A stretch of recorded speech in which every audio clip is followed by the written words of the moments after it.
Bonjour, que la paix soit avec vous. Je souhaite exprimer mon soutien au peuple arménien, dont les aïeux ont déjà subi un génocide et qui semble aujourd'hui porter un poids énorme que leur vaut le fait d'être chrétiens. Il y a eu aussi des chrétiens d'autres nationalités, persécutés et martyrs dans nombre de pays, en Irak, en Syrie et en Turquie bien évidemment. Et là, on peut avoir une pensée pour les syro-catholiques qui ont célébré une messe il y a quelques jours de cela, en mémoire des 48 martyrs massacrés par les djihadistes il y a 10 ans, dans l'église syro-catholique de Notre-Dame du Perpétuel Secours, à Bagdad, en Irak. Cela pour souligner les raisons pour lesquelles la religion chrétienne est en régression, parce que les chrétiens n'écrivent pas une lettre à l'instar de la lettre Noun sur les portes, pour leur signifier qu'ils doivent au final se convertir ou choisir la mort. La lettre Noun signifiant nazaréen, c'est-à-dire chrétien, bien entendu, au début, il était demandé un lourd tribut, ensuite de quitter les lieux et de laisser les biens, jusqu'à ce qu'advienne la solution finale. Il y a toujours eu une progression dans les exactions. Voilà la vraie raison, et je tiens à dire ce qui est, parce que de plus en plus, on se voile la face. Il y a quand même une responsabilité à ne pas dire la vérité. Il y a quand même un poids, deux mesures. La seule arme que les chrétiens utilisent est la parole. Cependant, lorsqu'il y a une volonté ouverte de tuer de la part des adversaires, il est bien entendu autorisé de se défendre. C'est pourquoi je soutiens, dans la prière, les Arméniens. Cela les poursuit jusqu'en France, parce qu'ils osent exprimer leurs inquiétudes, et ils ont raison, puisque certains hommes se donnent le droit de tuer un peuple qui a vécu sur ces terres depuis des millénaires, donc depuis l'Antiquité. Et pourquoi cette haine ?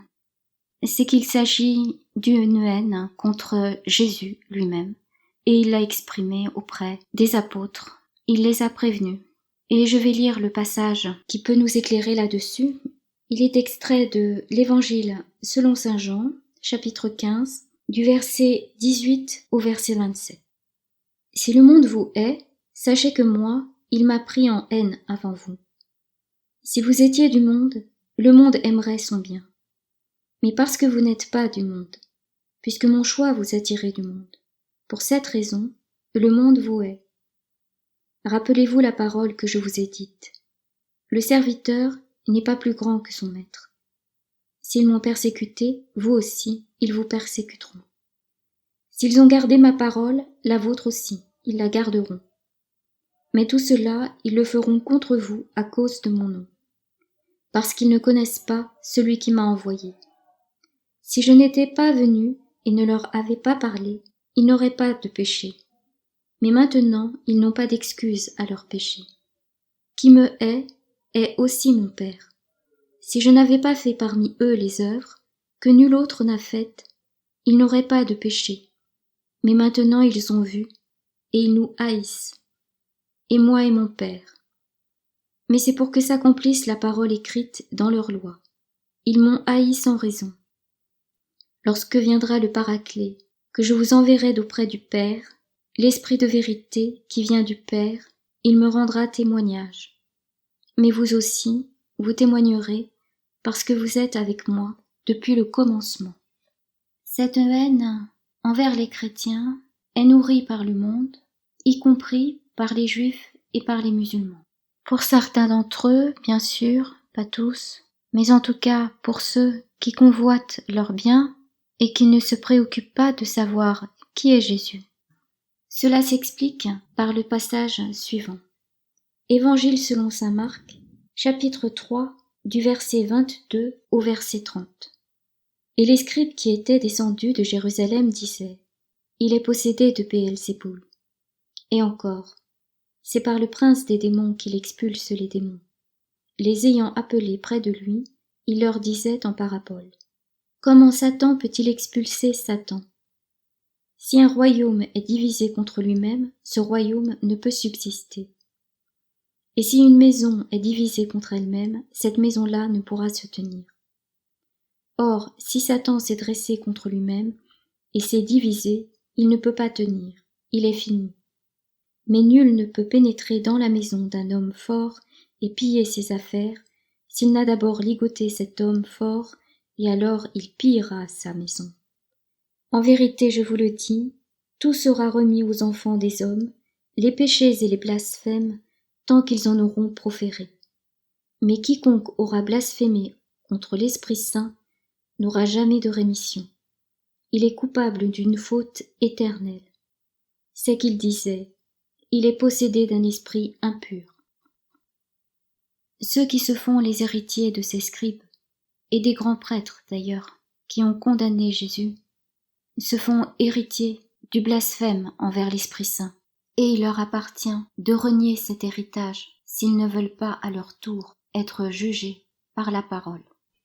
Il faut prendre garde à ne pas blasphémer contre l'Esprit Saint, par lequel Jésus a demandé aux apôtres d'aller par les nations et de baptiser au nom du Père, du Fils et du Saint-Esprit. Il y a une autre raison, c'est que parmi les nations, il y a des personnes qui ne se réclament pas de l'ancienne alliance et qui n'ont pas les mêmes obligations, puisqu'elles n'ont pas été séparées des autres peuples pour être dressées. En effet, bien qu'habités de l'Esprit de Dieu, les hommes d'avant le déluge n'ont pas su garder la parole de Dieu. C'est alors qu'a recommencé une autre ère, où il n'était plus question que l'Esprit de Dieu habite en chacun des hommes, mais que Dieu se manifeste extérieurement.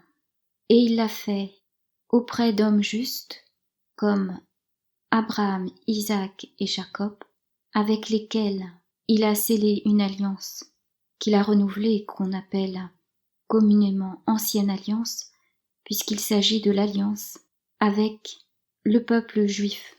On les appelait Israélites, mais ça ne change pas, puisque de toute façon, il s'agit d'une alliance où Dieu s'exprime avec toute sa puissance et où il cherche à ce que ce peuple-là spiritualise toutes ses actions, ne tourne pas son cœur vers le monde. Je lis dans le livre des Juges, chapitre 2, versets 11 et 12. Alors les Israélites firent ce qui est mal aux yeux de Yahvé, et ils servirent les Baals. Ils délaissèrent Yahvé, le Dieu de leur père, qui les avait fait sortir du pays d'Égypte, et ils suivirent d'autres dieux parmi ceux des peuples d'alentour. Ils se prosternèrent devant eux, ils irritèrent Yahvé. Versets 18 à 20. Lorsque Yahvé leur suscitait des juges, Yahvé était avec le juge, et il les sauvait de la main de leurs ennemis, tant que vivait le juge. Car Yahvé se laissait émouvoir par leurs gémissements devant leurs persécuteurs et leurs oppresseurs. Mais le juge mort, ils recommençaient à se pervertir encore plus que leur père. Ils suivaient d'autres dieux, les servaient et se prosternaient devant eux, ne renonçant en rien aux pratiques et à la conduite endurcie de leur père. La colère de Yahvé s'enflamma alors contre Israël. Chapitre 3, verset 7. Les Israélites firent ce qui est mal aux yeux de Yahvé. Ils oublièrent Yahvé leur Dieu pour servir les Baals et les Ashéras. Verset 12. Les Israélites recommencèrent à faire ce qui est mal aux yeux de Yahvé, et Yahvé fortifia Églon, roi de Moab, contre Israël, parce qu'il faisait ce qui est mal aux yeux de Yahvé. Chapitre 4, verset 1. Après la mort d'Éhud, les Israélites recommencèrent à faire ce qui est mal aux yeux de Yahvé. Bon, c'est toujours la même histoire. Yahvé vient en aide et ça recommence. Donc, ils ont reçu une éducation très sévère, mais ils n'ont pas su en tirer profit. Et c'est toujours la même chose aujourd'hui. Et rien ne sera résolu tant qu'ils n'auront pas reconnu Jésus, Dieu le Fils, tant qu'ils n'auront pas reconnu le Rédempteur, et qu'ils rechercheront un Mashiach à leur image, glorifiant l'homme dans ce monde. Cependant, ils s'énorgueillissent en disant que ceux qui ne sont pas circoncis sont des goïs. Voici la réponse qu'on a été donnée par saint Paul apôtre dans sa lettre aux Galates. Chapitre 5, du verset 1 au verset 10. C'est pour que nous restions libres que le Christ nous a libérés. Donc tenez bon et ne vous remettez pas sous le joug de l'esclavage.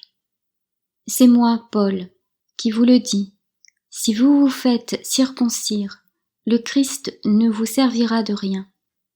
De nouveau, je l'atteste à tout homme qui se fait circoncire. Il est tenu à l'observance intégrale de la loi. Vous avez rompu avec le Christ, vous qui cherchez la justice dans la loi. Vous êtes déchus de la grâce. Car pour nous, c'est l'Esprit qui nous fait attendre de la foi les biens qu'espère la justice. En effet, dans le Christ Jésus, ni circoncision ni incirconcision ne comptent, mais seulement la foi opérant par la charité. Votre course partait bien, qui a entravé votre élan de soumission à la vérité. Cette suggestion ne vient pas de celui qui vous appelle. Un peu de levain fait lever toute la pâte. Pour moi, j'ai confiance qu'unis dans le Seigneur, vous n'aurez pas d'autres sentiments. Mais qui vous trouble subira sa condamnation, quel qu'il soit. Et les chrétiens n'ont pas de joug, alors que les musulmans en réfèrent toujours à la Torah sans jamais chercher à connaître l'Évangile. Cela vient, je suppose, de l'héritage que leur a laissé Ésaü qui s'est marié avec une fille d'Ismaël, celui qui a vendu son droit d'aînesse pour un plat de lentilles et qui a perdu la bénédiction de son père. Il me semble que le joug est toujours porté par ses héritiers. C'est le joug qui fait que le croyant attache plus d'importance aux signes extérieurs qu'à ce qui est inscrit dans le cœur, qui place les choses de ce monde au-dessus de Dieu, les royaumes de ce monde au-dessus de Dieu, et les prophètes au-dessus de Dieu. C'est ainsi que je perçois ceux qui tuent les chrétiens parce qu'ils sont des chrétiens, et qui blasphèment ainsi contre la parole, l'Esprit de Dieu qui a voulu qu'ils soient chrétiens, parce qu'ils ont été appelés à le devenir. Quant à ceux qui s'obstinent à juger jusqu'à commettre des meurtres, je vais lire un passage de la lettre de saint Paul apôtre aux Romains, chapitre 2, du verset 12 à 29. En effet, quiconque aura péché sans la loi périra aussi sans la loi, et quiconque aura péché sous la loi, par la loi sera jugé. Ce ne sont pas les auditeurs de la loi qui sont justes devant Dieu, mais les observateurs de la loi qui seront justifiés. En effet, quand des païens privés de la loi accomplissent naturellement les prescriptions de la loi, ces hommes, sans posséder de loi, se tiennent à eux-mêmes lieu de loi. Ils montrent la réalité de cette loi inscrite en leur cœur, appreuvent le témoignage de leur conscience, ainsi que les jugements intérieurs de blâme ou d'éloge qu'ils portent les uns sur les autres. Au jour où Dieu jugera les pensées secrètes des hommes, selon mon évangile, par le Christ Jésus. Mais si toi qui arbores le nom de juif, qui te reposes sur la loi, qui te glorifie en Dieu, qui connaît sa volonté, qui discerne le meilleur, instruit par la loi, et ainsi te flatte d'être toi-même le guide des aveugles, la lumière de qui marche dans les ténèbres, l'éducateur des ignorants, le maître des simples, parce que tu possèdes dans la loi l'expression même de la science et de la vérité, eh bien, l'homme qui enseigne autrui, tu ne t'enseignes pas toi-même. Tu prêches de ne pas dérober, et tu dérobes. Tu interdis l'adultère, et tu commets l'adultère. Tu abhorres les idoles, et tu pilles leurs temples. Toi qui te glorifies dans la loi, en transgressant cette loi, c'est Dieu que tu déshonores, car le nom de Dieu, à cause de vous, est blasphémé par les païens, dit l'Écriture. La circoncision, en effet, te sert si tu pratiques la loi, mais si tu transgresses la loi, avec ta circoncision tu n'es plus qu'un incirconcis. Si donc l'incirconcis garde les prescriptions de la loi, son incirconcision ne voudra-t-elle pas une circoncision? Et celui qui physiquement incirconcis accomplit la loi te jugera, toi qui avec la lettre et avec la circoncision es transgresseur de la loi. Car le juif n'est pas celui qu'il est au dehors, et la circoncision n'est pas au dehors dans la chair. Le vrai juif l'est au dedans, et la circoncision dans le cœur, selon l'esprit, et non pas selon la lettre. Voilà celui qui tient sa louange non des hommes, mais de Dieu. Que la paix soit avec vous.